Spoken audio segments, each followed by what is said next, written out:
আল্লাহ তুমি আমার জীবনটা নাও, আমার জীবনটা নিয়ে আমার ছেলের জীবনটা ফিরিয়ে দাও। ফ্লাইট লেফটেন্যান্ট তৌকির ইসলাম আমাদের দেশের গর্ব, সে তার জীবন দিয়ে।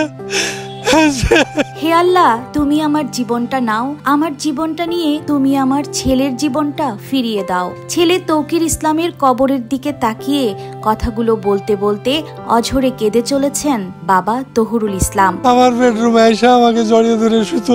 সন্তানের লাশ যে বাবার কাঁধে কতটা ভারী আর যন্ত্রণাদায়ক তা এই বাবার চোখের পানিতে ফুটে উঠছে বারবার।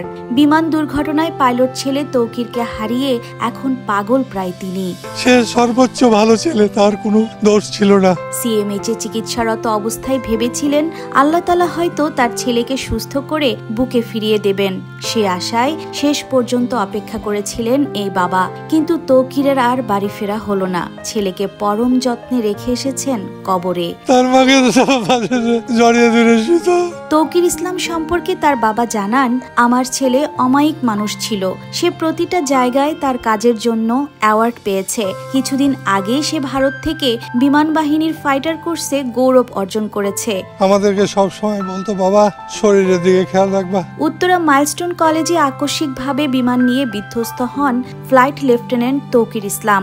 সেই ঘটনায় বহু কোমলমতি শিক্ষার্থী সহ প্রাণ যায় অনেকের, কিন্তু পাইলট তৌকির শেষ পর্যন্ত চেষ্টা চালান জানিয়ে তার বাবা বলেন, সে সর্বোচ্চ ভালো ছেলে, তার কোনো দোষ ছিল না। দেশবাসীর কাছে তিনি তার ছেলের জন্য দোয়া চান।